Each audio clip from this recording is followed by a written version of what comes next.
Today's video is going to be on the material in section 3.1 on visualizing data.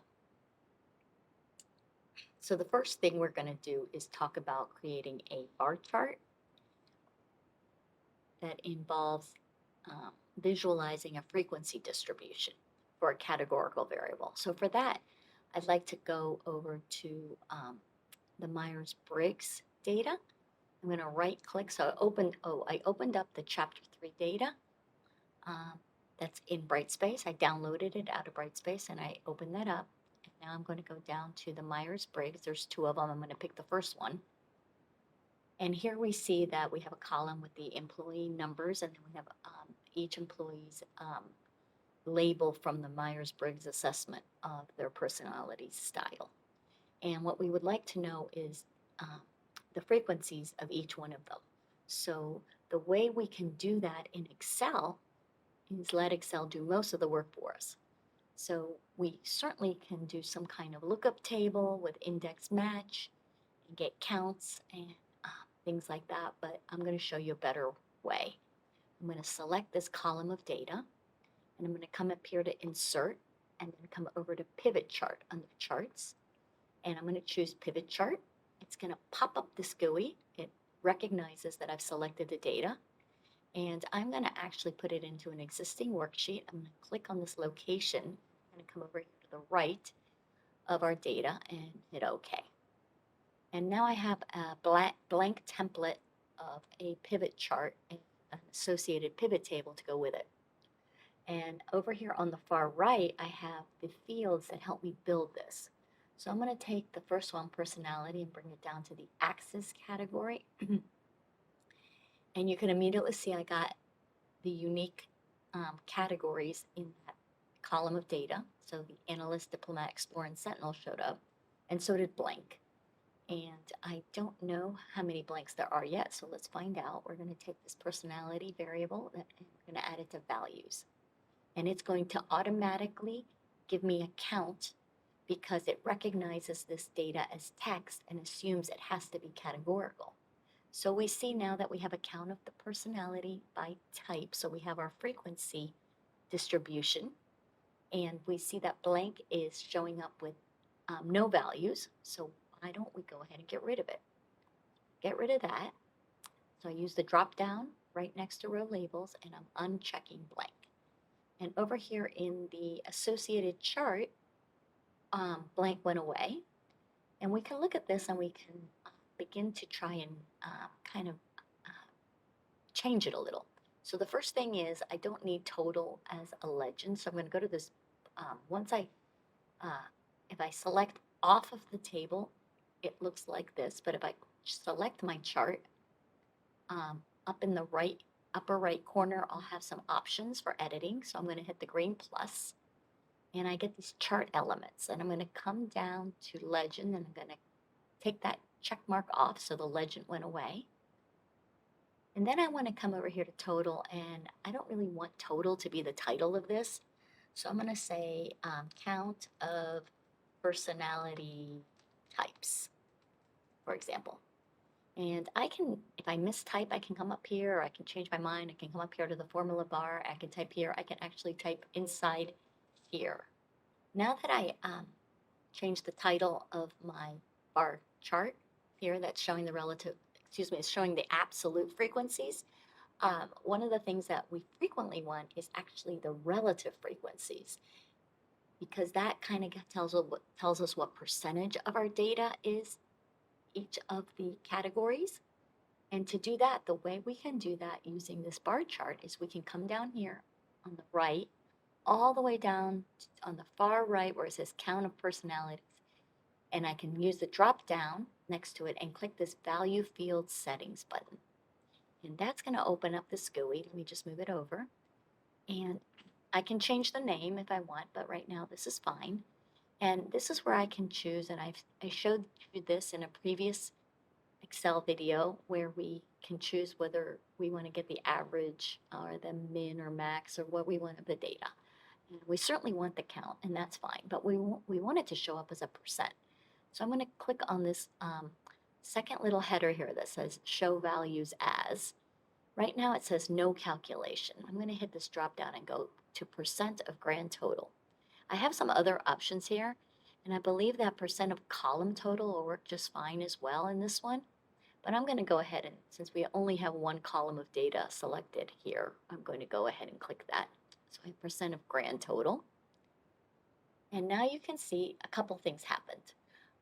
For one thing, our pivot chart is now giving us the relative frequencies of each of these category types, and the bar chart also automatically gave us a new y-axis that is now given in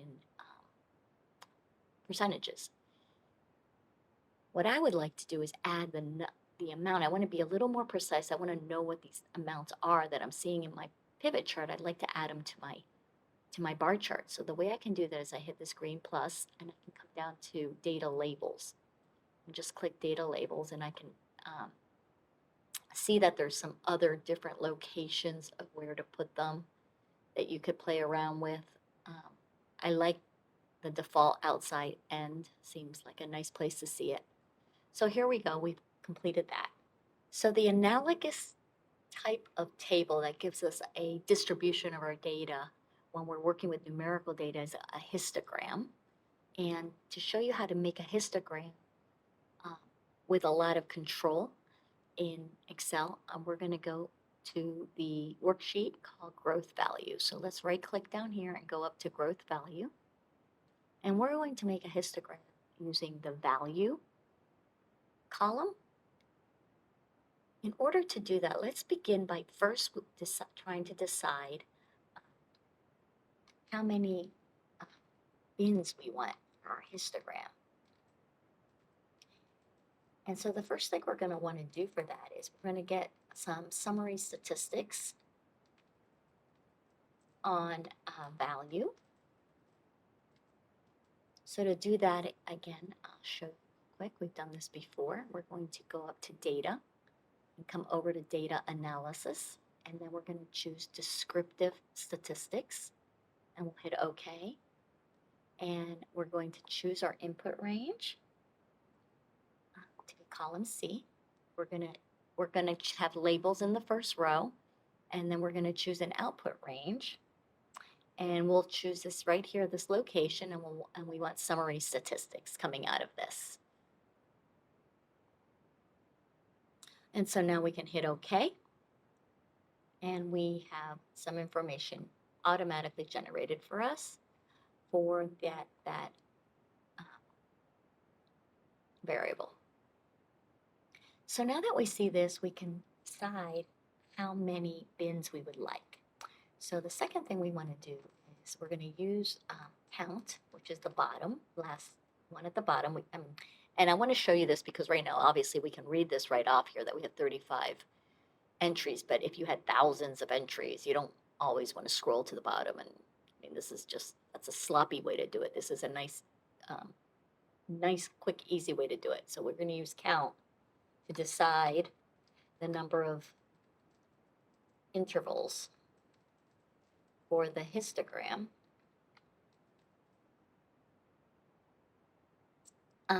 And I would say you actually want to use count and range. So you don't want any bins that have too few observations in them.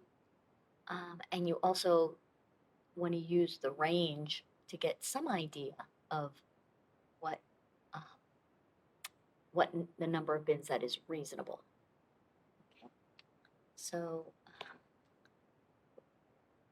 let's pick, and I'm just picking this because it just seems reasonable to do, and I'm going to put it here 5 because that way it is part of the program, and if we want to try 6, it'll automatically update for us. So let's say we want to go with 5 bins. Then we have to get the interval width. And the first one is going to frequently have decimals in it. It won't necessarily be, a nice, easy number. But we're going to say this is going to be the range divided by the number of intervals. Okay, so, and let me put a little apostrophe before that equals, or if not Excel thinks I'm trying to give it a function, which I'm not. I'm just trying to type that. Okay, so just to make this fit a little bit better, I'm going to say the interval width. And so let me come over here and I'm going to actually now do that calculation. So I'm going to say equals. I'm going to come up here to the range and I'm going to divide that by the number of intervals that we picked. So I picked that. I got 18.12. So let's say it would be reasonable. We want to pick something kind of close to that if we want 5 intervals. And so let's say we're going to round this up to 20.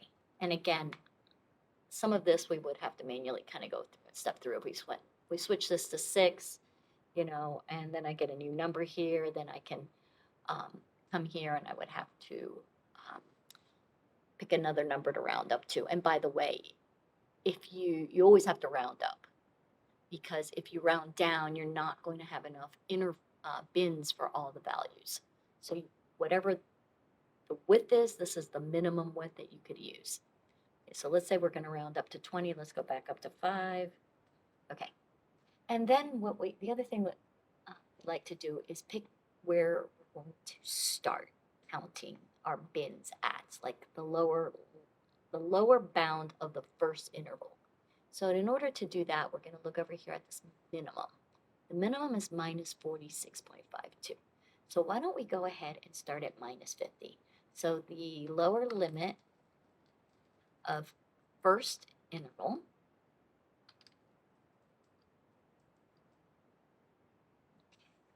just this column a little wider so we can get this all in one spot. I'm going to say that that lower limit is going to be at minus 50. Okay. Now that I have that set up, I'm going to build my histogram bins. So in order to do that, one of the ways that we can do that is using Excel has a feature for building histograms.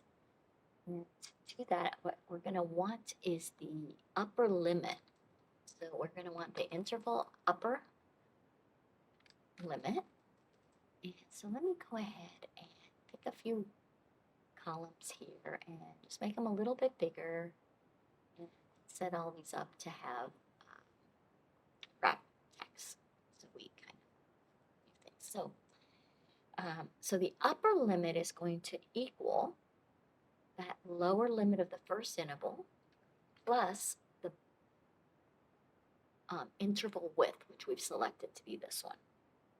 Okay, so that upper limit is going to go, and let's put the interval lower here, lower limit, and this is going to equal just that minus 50 that we decided.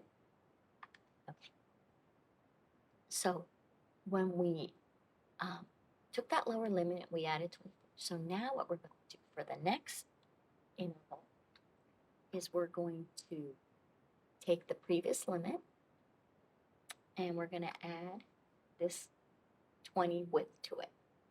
But I want this to be an absolute reference because I don't want that changing. So that's going to be $sign in front of both the row and column, which I can achieve using the function F4 key. Okay. So my maximum value is 44. So I need to make enough intervals so the upper bound of the interval covers 44. So let's see. Okay, I went way too far. I can the last one. Okay, and then I'm going to do the same thing with the lower limit. I'm going to add 20 to the lower limit of each one.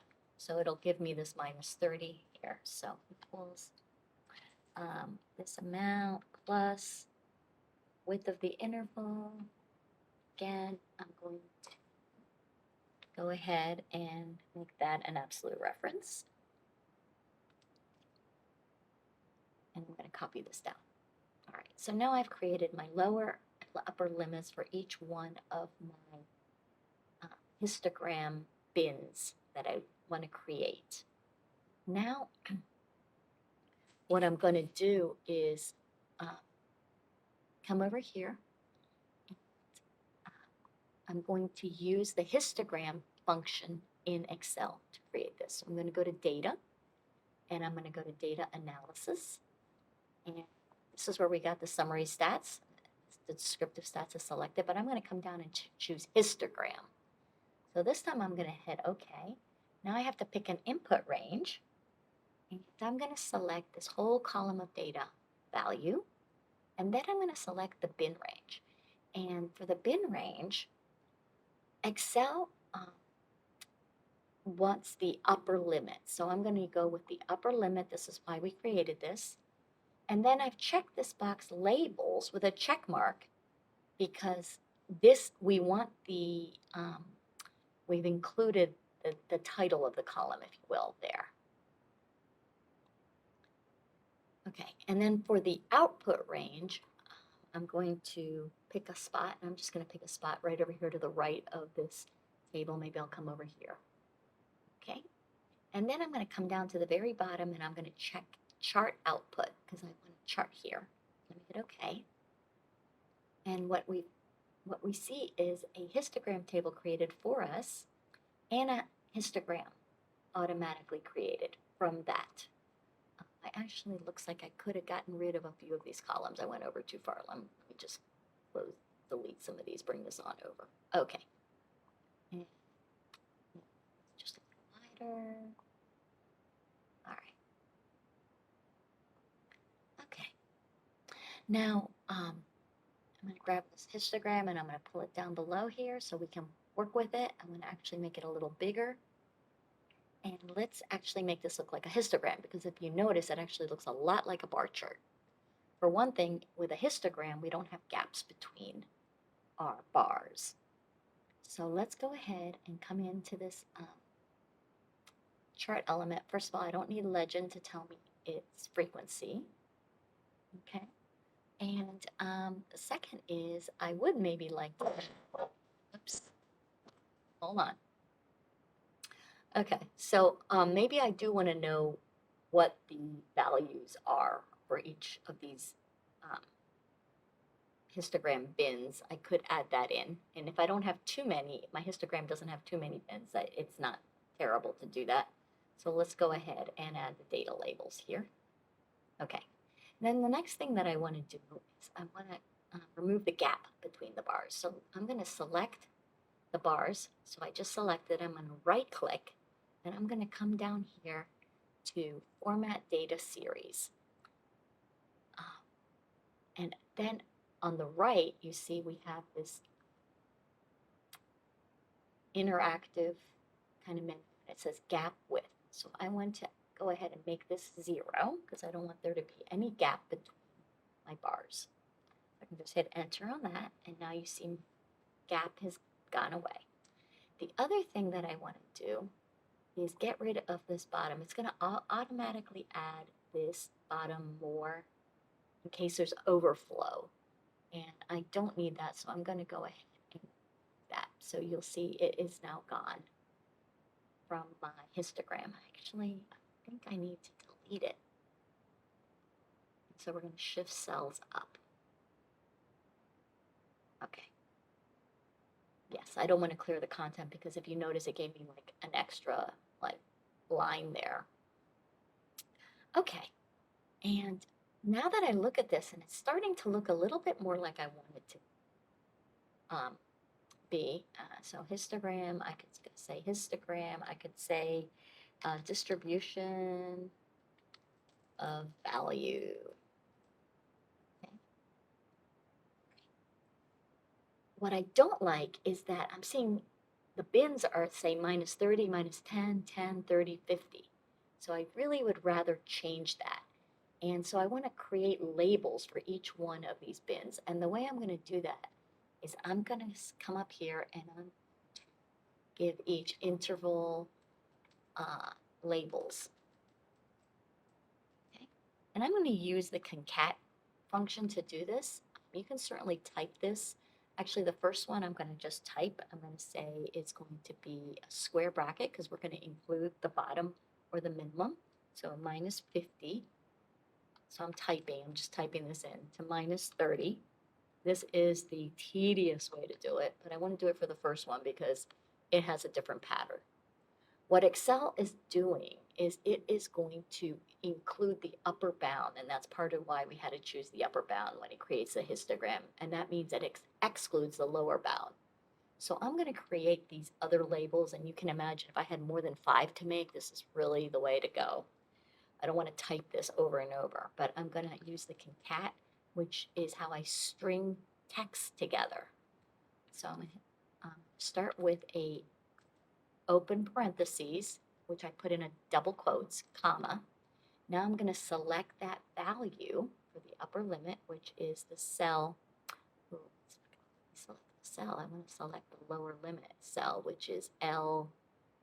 Okay, so I just got to type L5 in here.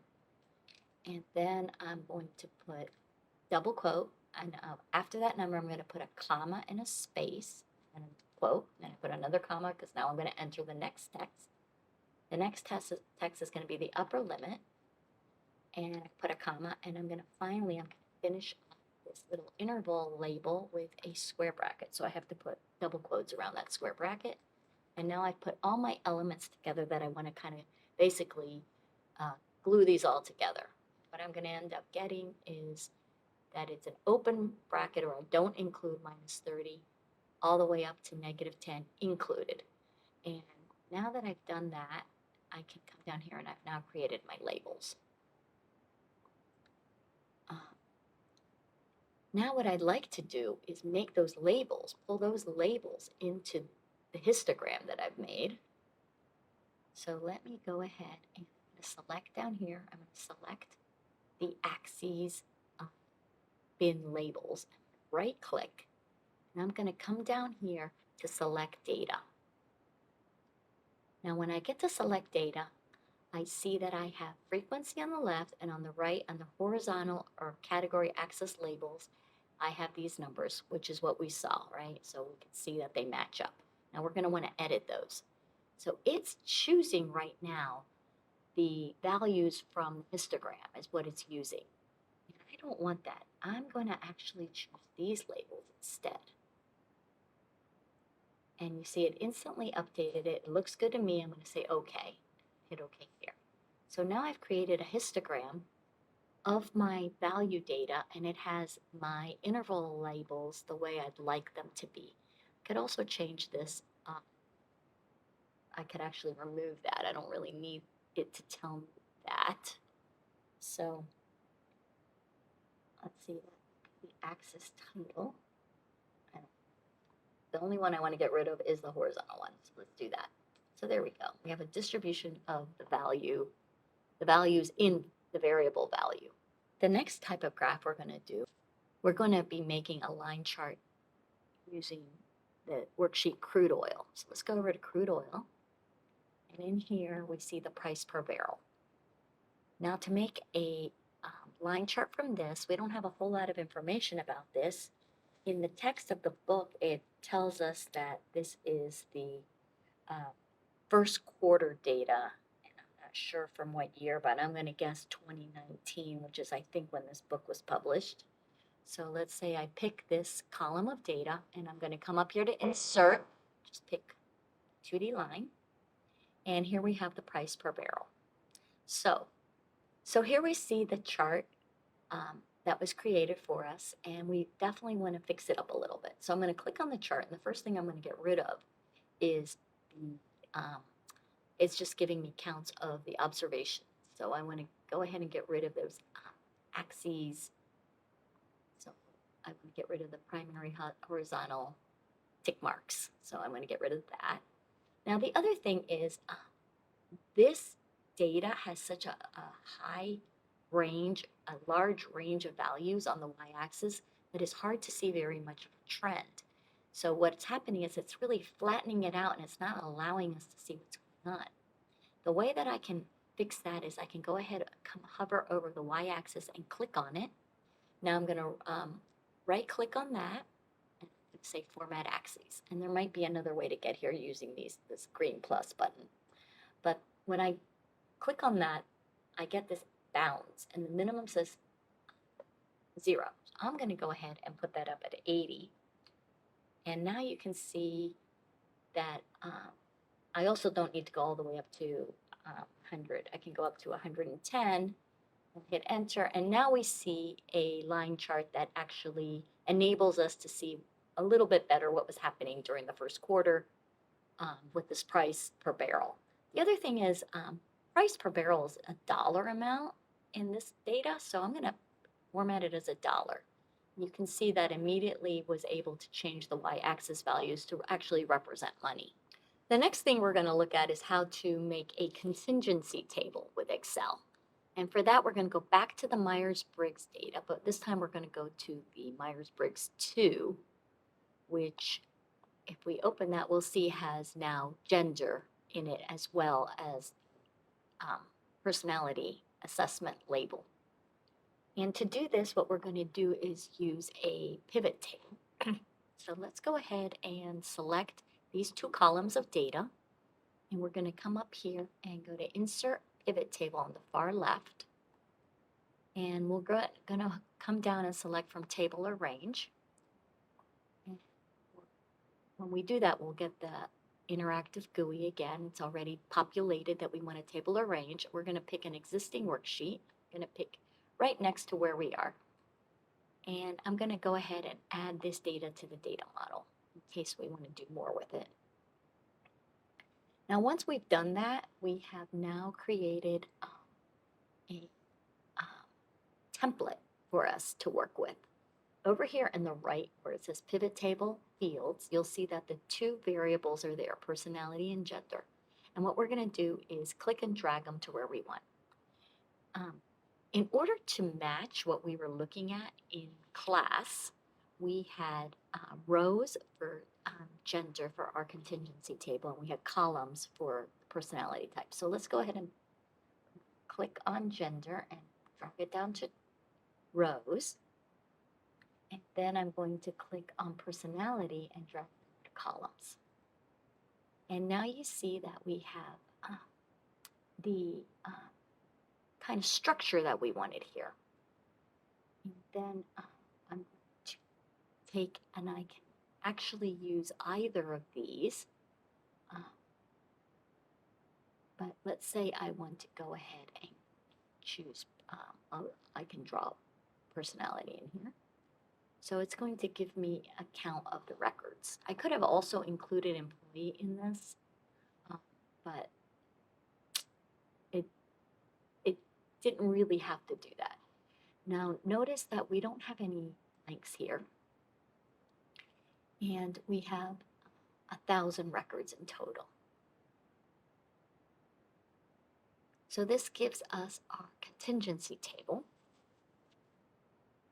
Now, if from this we want to create the stacked side-by-side column chart or the stacked column chart, the way we're going to do that is we're going to go ahead and select the data by selecting here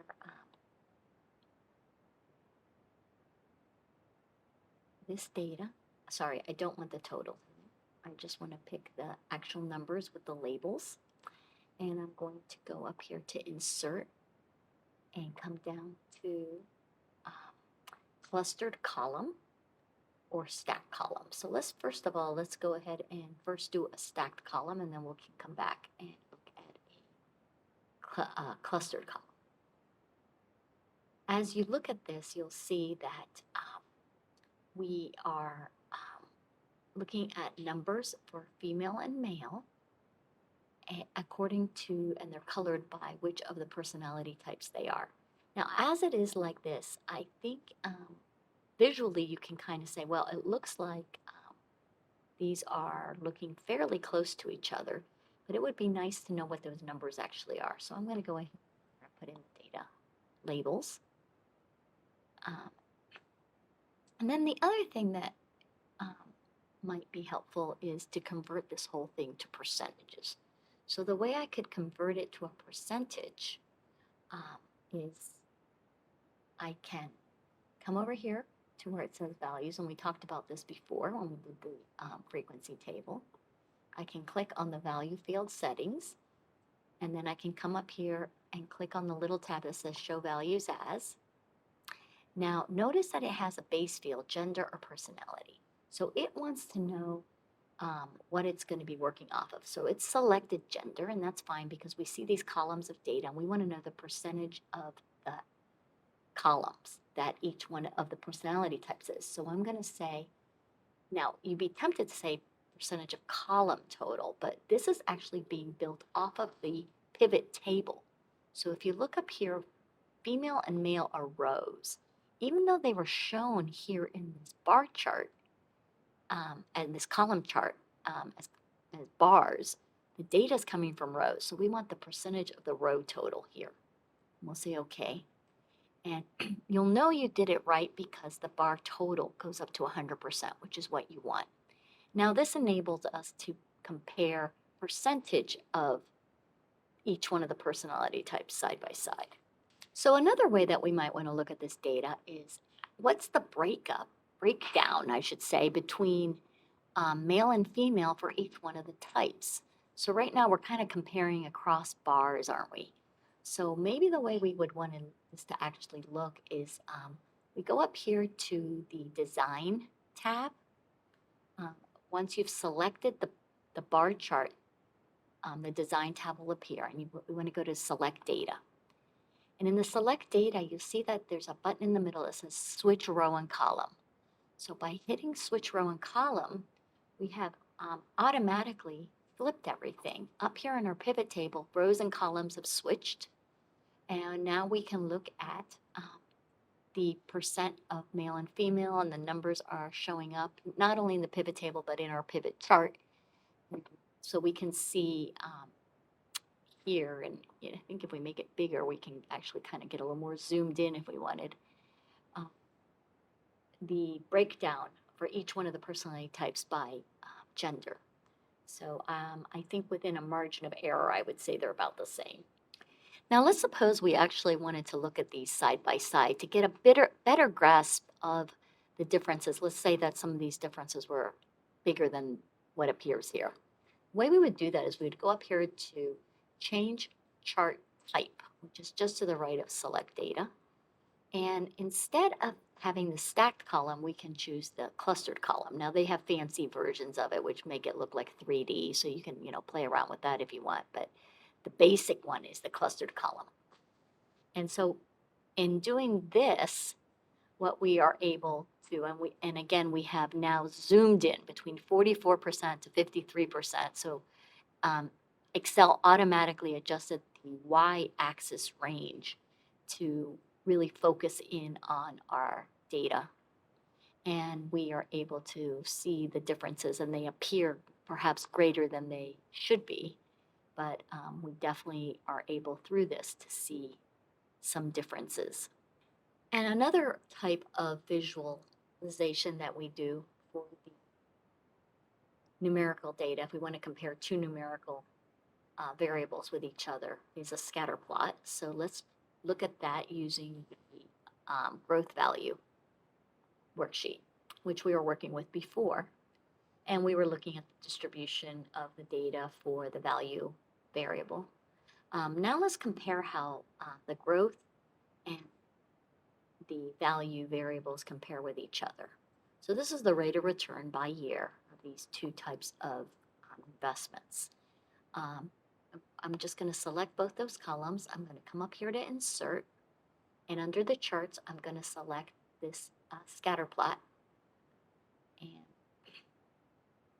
I'm going to go ahead and pick the first one. See, some of those other options, we're going to try to connect lines through them, but we don't really want to connect any lines right now because we have only one color. We have just the X and Y's. We don't have a third variable. We'll talk about that in the next section, but let's say for right now, let's just get a basic scatter plot.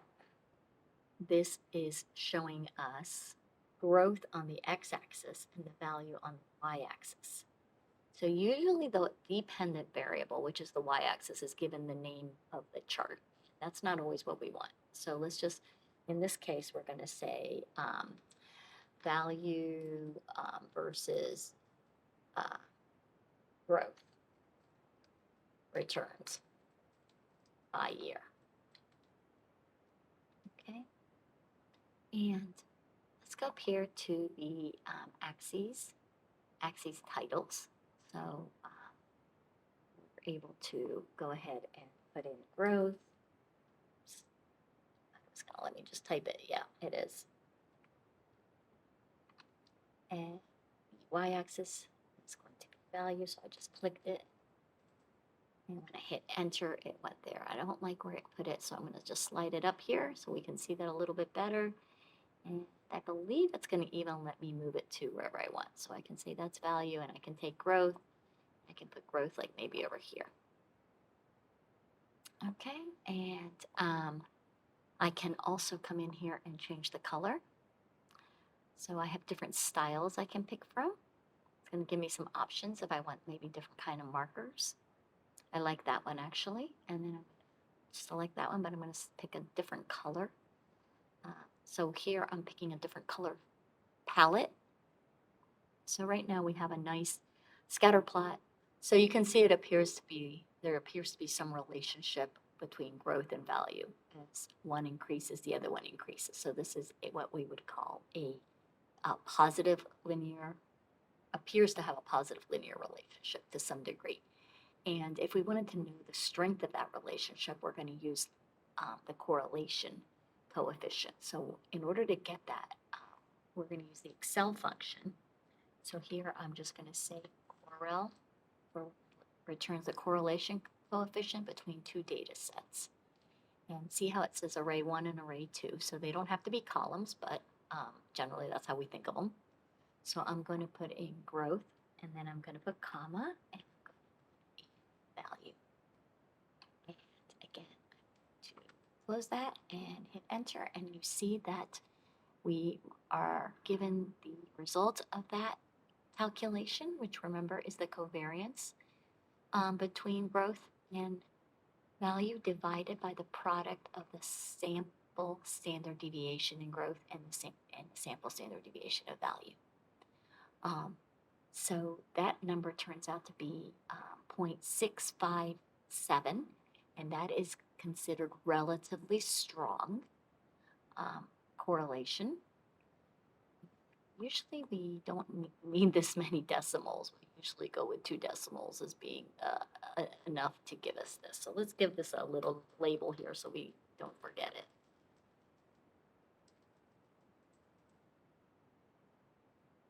Okay.